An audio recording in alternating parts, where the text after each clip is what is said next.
Hello दोस्तों, कैसे हैं आप सब। जैसा कि हम लोग पॉलिटी पढ़ रहे थे, संविधान पढ़ रहे थे। संविधान में हम लोगों ने बहुत सी चीजें सीख ली थी कि संविधान क्या है, कैसे क्या चीजें चल रही थी।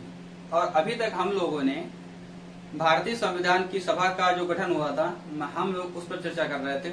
उसके पहले हम लोगों ने वेवेल प्लान पढ़ लिया था, शिमला सम्मेलन भी पढ़ लिया था, क्रिप्स मिशन भी पढ़ लिया था, अगस्त प्रस्ताव भी पढ़ लिया था, भारत शासन अधिनियम 1935 भी पढ़ लिया था, और जितने भी पीछे के अधिनियम थे वो सब मैंने पढ़ लिए थे।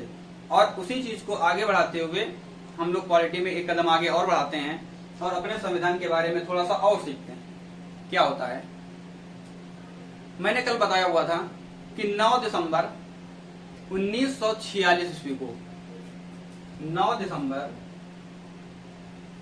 1946 ईस्वी को संविधान सभा की पहली बैठक हुई। मैंने कल ही बताया था, संविधान सभा की पहली बैठक 9 दिसंबर 1946 ईस्वी को दिल्ली के सेंट्रल हॉल में हुई थी। बात समझ में आई। और उसमें अस्थायी अध्यक्ष किसको चुना गया था भाई? वहां के सभा में जो वरिष्ठतम सदस्य थे, वरिष्ठ सदस्य कौन थे? डॉक्टर सच्चिदानंद सिन्हा।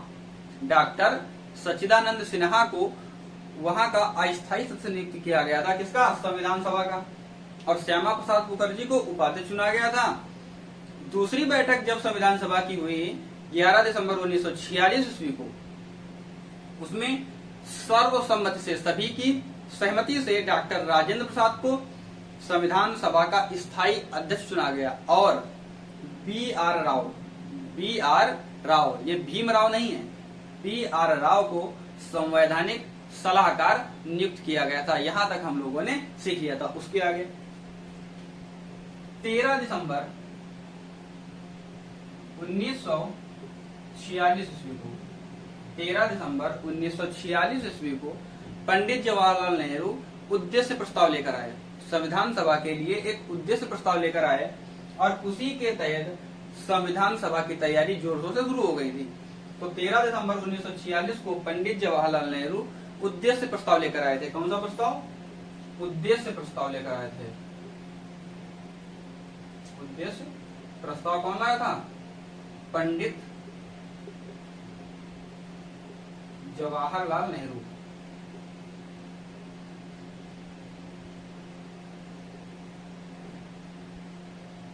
बात समझ में आई। फिर 22 अगस्त 1947 से क्या हुआ? फिर 22 अगस्त 1947 से इस कार्यक्रम को और आगे बढ़ा दिया गया। लेकिन होता क्या है, इसके साथ में जैसे ही ये सब चीजें चल रही थी, मैंने बताया था इसके पहले भारत के वायसराय कौन थे। जब ये चीजें मैंने कल पढ़ाया था तो मैंने बताया था भाई, भारत के जो वायसराय थे उनका क्या नाम था? Lord Wavell. क्या नाम था? Lord Wavell. इन सब चीजों को आपको अपने माइंड में रखना है क्योंकि यही फैक्ट हैं, यही सब फैक्ट हैं। तो लॉर्ड वेवेल भारत के क्या थे? भारत के वायसराय थे। लेकिन ये भारत के वायसराय के पास से हटा दिए गए थे और इनके स्थान पर कौन लाया गया था? Lord Mountbatten. तो उस समय जैसे ही 1947 का समय आता है तो उस समय भारत के जो वायसराय थे किसको बनाया गया? लॉर्ड माउंटबेटन को बनाया गया। लॉर्ड माउंटबेटन ये भारत के वायसराय बन गया है। इनका, लॉर्ड माउंटबेटन का सिर्फ एक ही उद्देश्य था कि भारतीयों को स्वतंत्रता प्रदान करना। तो लॉर्ड माउंटबेटन को भारत का वायसराय इसलिए बनाकर भेजा गया था, ये इसलिए बन के आए थे क्योंकि इनका उद्देश्य सिर्फ मात्र यही था कि भारतीयों को स्वतंत्रता प्रदान करना है। जो लॉर्ड माउंटबेटन थे तो माउंटबेटन योजना के तहत, लॉर्ड माउंटबेटन योजना के तहत 15 अगस्त 1947 का जो दिन था वो भारतीयों को स्वतंत्रता के लिए दिन चुना गया था। 15 अगस्त का दिन जो है वो भारतीयों के लिए स्वतंत्रता का दिन चुना गया था लॉर्ड माउंटबेटन योजना के तहत। अच्छा देखो, जो लॉर्ड माउंटबेटन थे ये भारत के 34वें और अंतिम कहें, अंतिम तो थे ही, लेकिन ये 34वें नंबर के वायसराय थे। 34वें 34th नंबर के ये वायसराय थे। 15 अगस्त का दिन उन्होंने भारतीयों की स्वतंत्रता के लिए इन्होंने निश्चित किया। इन्होंने कहा वे मुस्लिम प्रांत जहां पर मुस्लिम बाहुल्य क्षेत्र हैं या वे राज्य जो मुस्लिम बाहुल्य हैं, वे चाहें तो वो किसी भी राज्य में शामिल हो सकते हैं कि किसी भी देश में किसी भी अधिराज्य में शामिल हो सकते हैं, राज्य नहीं, किसी भी अधिराज्य में। देखो हुआ क्या, 3 जून 1947 को 3 जून 1947 को एक काम हुआ, एक योजना आई, योजना के तहत जाना गया। जैसे क्या हुआ, मैंने बताया हुआ था कि उस समय ब्रिटेन के जो प्रधानमंत्री थे उनका नाम क्या था, सर क्लीमेंट एटली। क्या नाम था, सर क्लीमेंट एटली। ये ब्रिटेन के प्रधानमंत्री थे और मैंने ये भी बताया हुआ था कि ये लेबर पार्टी के थे, क्योंकि इन्होंने ही भारतीयों की स्वतंत्रता के लिए विचार किया था। सबसे पहले इन्होंने ही भारतीयों की स्वतंत्रता का विचार किया था और सर क्लीमेंट एटली ने ब्रिटेन में संसद में कहा, ब्रिटेन में संसद में विभाजन की बात की थी। ब्रिटेन की संसद में, जो ब्रिटेन की संसद थी, वहां पर उन्होंने विभाजन की बात की थी। और विभाजन किसका, भारत और पाकिस्तान 2 अधिराज्य की बात की थी। बात समझ में आया, भारत और पाकिस्तान 2 अधिराज्यों की बात की थी, उनके विभाजन की। क्योंकि पहले तो भारत एक ही था, क्योंकि ये ब्रिटिश इंडिया कहा जाता था। और जब भारत को 15 अगस्त को स्वतंत्रता मिल जाएगी तब इसको डिवाइड कर दिया जाएगा। तो उन्होंने वहां कहा ब्रिटेन में कि इसको विभाजन कर दिया जाएगा। तो 3 जून को जो बात हुई थी, 3 जून 1947 को जो बात हुई थी ब्रिटेन की संसद में, तो उसी को हम लॉर्ड माउंटबेटन योजना के तहत या माउंटबेटन योजना के तहत हम लोग उसे जानते हैं। अब बात समझ में आई। तो 3 जून 1947 को जो योजना आई थी, जो भी योजना आई थी, सर क्लीमेंट एटली ने जो भी बात कही थी संसद में, जो भारत के विभाजन की बात कही थी, तो उसी योजना को हम लॉर्ड माउंटबेटन या माउंटबेटन योजना कहते हैं। फिर उसके बाद में क्या हुआ, उत्तर और पश्चिम के जो प्रांत थे, कहा गया कि ये जनमत संग्रह किया जाएगा। जनमत के आधार पर ये कहा जाएगा कि ये किसमें जाना चाहते हैं। जनमत संग्रह अब क्या होगा, अच्छा, उत्तर पश्चिम के प्रांत का मतलब, उत्तर में जैसे हमारा कश्मीर और पश्चिम का राज्य हमारा पड़ता है गुजरात। तो गुजरात में से जूनागढ़, ये सब जो क्षेत्र थे। अब क्षेत्र कैसे थे, ये जो भी क्षेत्र थे, तो कहा गया, क्योंकि इसमें बहुत विवाद था कि ये कौन लेगा, पाकिस्तान लेगा या भारत में किसमें जाएंगे, तो इसमें बहुत कंफ्यूजन था। तो इनसे ये कहा गया कि ये जो उत्तर पश्चिम की ये जो क्षेत्र हैं, ये उसी में जाएंगे जब इसमें जनमत हो जाएगा। जनमत का मतलब वोटिंग होगी और वोटिंग के बाद पता चलेगा कि ये लोग भारत में रहना चाहते हैं या पाकिस्तान में रहना चाहते हैं। तो इसीलिए उनको इस आधार पर छोड़ दिया गया, किसको, उत्तरी पश्चिम प्रांतों को। तो उत्तर और पश्चिम क्षेत्र जो थे, उत्तर और पश्चिम, इसमें जाएंगे जनमत संग्रह के आधार पर जाएंगे। फिर बात हुई सिंध और बलूचिस्तान की। जो कहा गया सिंध और बलूचिस्तान जो होगा वो किस अधिराज्य में जाएंगे, भारत में या पाकिस्तान में। तो बताया गया सिंध और बलूचिस्तान के क्षेत्र को लेकर के प्रांतीय विधानमंडल स्वयं यह निर्णय लेगा कि ये किस अधिराज्य में जाएंगे। इसको सिंध और बलूचिस्तान, सिंध और बलूचिस्तान। जब सिंध प्रांत और बलूचिस्तान प्रांत की बात हुई तो कहा गया कि इन दोनों को, जो वहां का प्रांतीय विधानमंडल है, वो स्वयं निर्णय लेगा कि ये दोनों किसमें शामिल होंगे।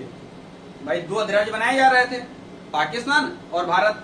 तो ये पता चला कि प्रांतीय विधानमंडल बताएगा कि ये दोनों किसमें शामिल होंगे, ये भारत में जाएंगे या पाकिस्तान में जाएंगे। माउंटबेटन योजना पर आधारित विधेयक, माउंटबेटन योजना पर आधारित विधेयक 4 जुलाई 1947 को ब्रिटेन में पेश किया गया। 4 जुलाई 1947 को एक विधेयक आया। क्या आया, विधेयक, एक विधेयक पेश किया गया। बात समझ में आई। 4 जुलाई 1947 को ब्रिटेन में एक विधेयक पेश किया गया। ब्रिटेन में एक विधेयक पेश किया गया जिसे, अच्छा, ये आधारित किस पर था, माउंटबेटन योजना पर आधारित था। और अभी अभी मैंने बताया हुआ है कि माउंटबेटन योजना कब आई थी, तो माउंटबेटन योजना 3 जून 1947 को आई हुई थी। अब जो ये विधेयक आया, ये कौन सा विधेयक था, भारतीय स्वतंत्रता विधेयक, भारत स्वतंत्रता अधिनियम या भारतीय स्वतंत्रता विधेयक आया हुआ था। भारतीय स्वतंत्रता विधेयक या अधिनियम, स्वतंत्रता। फिर उसके बाद में क्या होता है, 18 जुलाई 1947 को, 18 जुलाई 1947 को इसको अनुमति मिल गई। 18 जुलाई 1947 को अनुमति मिल गई।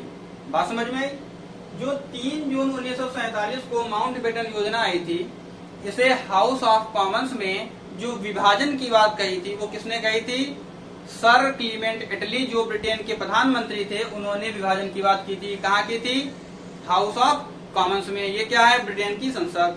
उसके बाद में 18 जुलाई 1947 ईस्वी को, 18 जुलाई 1947 ईस्वी को जब ये एक अधिनियम बन गया, और इस अधिनियम में कहा गया, क्या कहा गया, इस अधिनियम में ये बताया गया कि भारत और पाकिस्तान 2 अधिराज्य होंगे। एक नहीं, भारत और पाकिस्तान 2 अधिराज्य होंगे।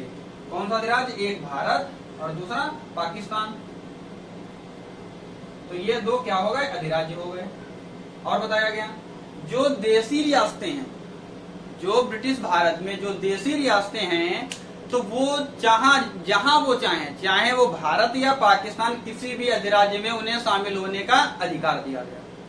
जो देसी रियासतें होंगी उन्हें किसी भी अधिराज्य में शामिल होने का अधिकार दिया गया। और ये भी कहा गया, पहले तो शामिल होने का अधिकार किसको दिया गया, देसी रियासतों को, देसी रियासतों को किसी भी अधिराज्य में शामिल होने का अधिकार दिया गया। और ये भी कहा गया कि जब तक नया संविधान न बन जाए, जब तक नया संविधान न बन जाए, तब तक भारत शासन अधिनियम 1935 के तहत ही यहाँ पर शासन किया जाएगा। क्या कहा गया, जब तक कि कोई एक नया देश न बन जाए, जब तक कि कोई एक नया संविधान न बन जाए, क्या न बन जाए, संविधान,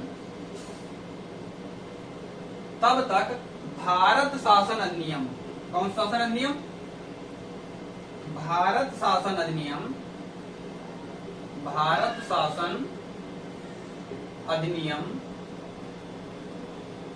1945 के तहत ही यहाँ पर 1935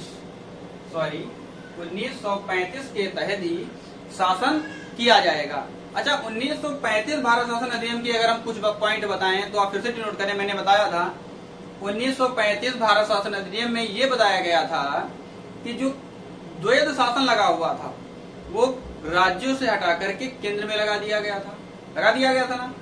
फिर मैंने कुछ पॉइंट और बताए थे, वो आप लोग जो पॉइंट अगर आप लोगों को याद हो तो आप लोग उन पॉइंट्स को आप कमेंट कर सकते हैं।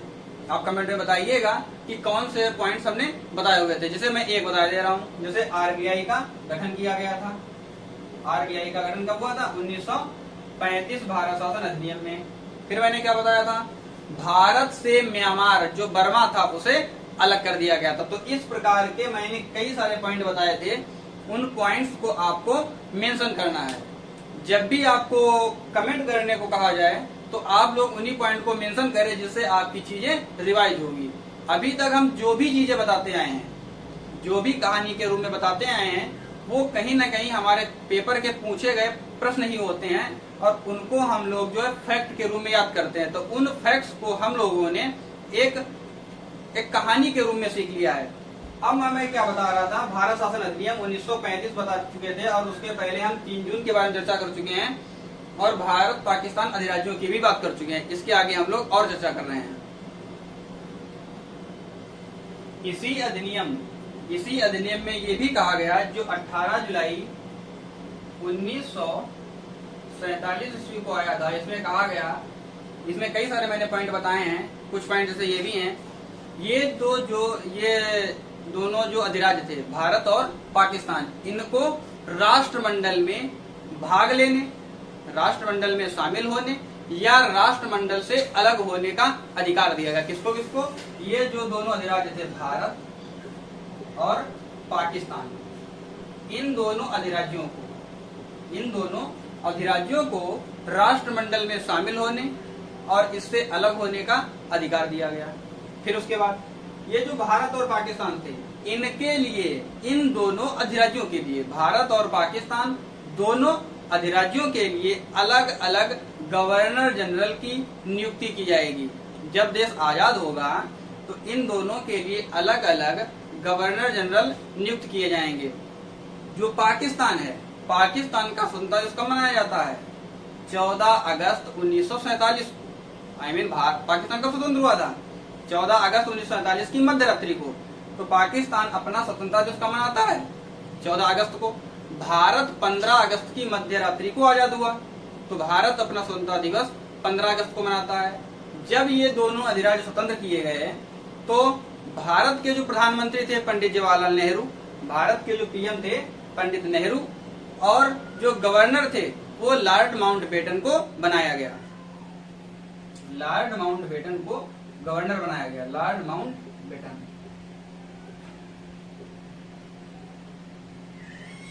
पाकिस्तान जो था, जब पाकिस्तान स्वतंत्र हुआ तो पाकिस्तान के जो प्रधानमंत्री थे वो कौन थे? लियाकत अली। पाकिस्तान के जो प्रधानमंत्री थे वो लियाकत अली बने और गवर्नर जिन्ना को बनाया गया। गवर्नर कौन बना? जिन्ना, मोहम्मद अली जिन्ना। और ये क्या थे? गवर्नर। और पीएम किसे बनाया गया? लियाकत अली।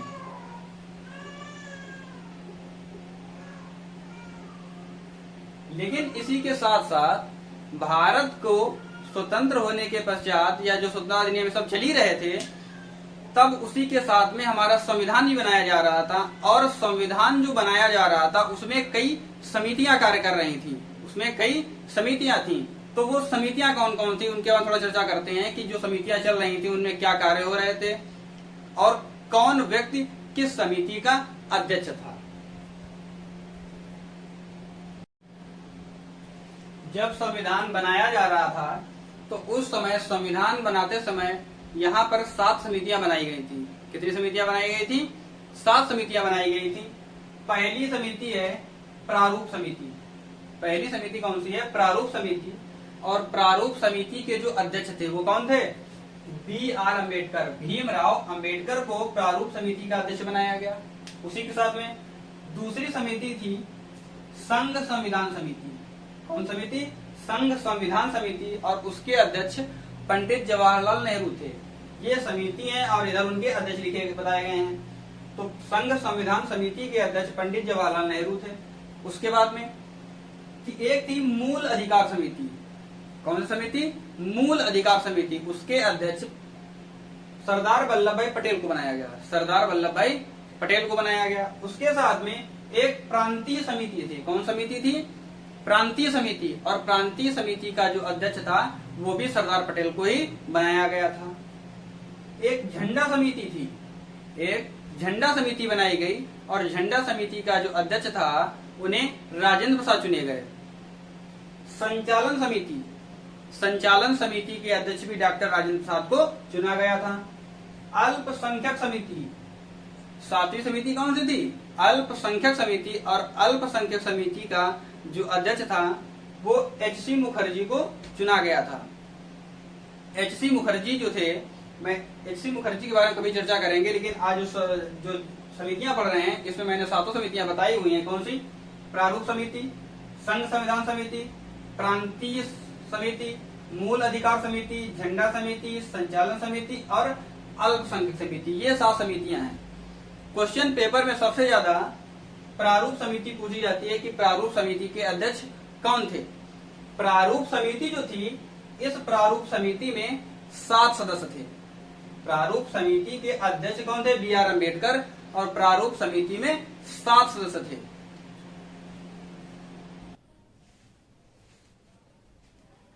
जो हमारी संविधान प्रारूप समिति थी, जो हमारी प्रारूप समिति थी, तो प्रारूप समिति का अध्यक्ष मैंने क्या बताया था? प्रारूप समिति के जो अध्यक्ष थे डॉक्टर भीमराव अम्बेडकर थे। उस प्रारूप समिति में 7 सदस्य थे। उस प्रारूप समिति में कितने सदस्य थे? 7। कौन कौन थे? अध्यक्ष तो B.R. अम्बेडकर ही थे, और अगर अध्यक्ष है तो इसका मतलब सदस्य भी होंगे। तो B.R. अम्बेडकर, दूसरे थे गोपाल स्वामी आयंकर, तीसरे थे KM मुंशी, चौथे थे DP खेतान, पांचवें सदस्य BL मित्र थे, छठवें सदस्य सैयद मोहम्मद सादुल्ला, सातवें सदस्य थे अल्लादी कृष्णास्वामी अय्यर। ये प्रारूप समिति के 7 सदस्य थे और बी आर अम्बेडकर इस प्रारूप समिति के अध्यक्ष थे। फिर क्या होता है, DP खेतान और BL मित्र जो थे प्रारूप समिति के सदस्य तो थे, लेकिन सदस्य बनने के बाद कुछ दिनों बाद इनकी मृत्यु हो गई। तो DP खेतान जो थे, जब इनकी मृत्यु हो गई तो इनके स्थान पे T कृष्णाविचारी को लाया गया। टी कृष्णाविचारी को लाया गया, ये इनके स्थान पर आए। BL मित्र, DP खेतान की इस समिति के चलते ही मृत्यु हो गई थी। तो DP खेतान की मृत्यु हुई तो उनके स्थान पर T कृष्णाविचारी को लाया गया। तो सदस्य कौन बन गया, T कृष्णाविचारी। जब और दूसरे सदस्य जो BL मित्र थे, भाई 7 सदस्य थे, 7 में एक DP खेतान थे, दूसरे BL मित्र थे। BL मित्र की जब मृत्यु हो गई तो इनके स्थान पर N माधवराव को उस समिति का सदस्य बनाया गया। अब इसके आगे हमारा संविधान जो है, हमारा संविधान क्या है, संविधान में कितने अनुच्छेद हैं, कितनी भाषाएं हैं, जो भी क्या क्या चीजें ली गई हैं, वो सब संविधान की चर्चा, संविधान के अनुच्छेद, संविधान के संशोधन, ये सब हम लोग कल आगे क्लास और बढ़ाएंगे तो उसी के तहत जानकारी प्राप्त करेंगे। आप लोगों को अगर हमारा चैनल पसंद आता है तो आप उसे लाइक करें, सब्सक्राइब करें और शेयर करें और इसी तरह हमारा सहयोग बनाए रखें।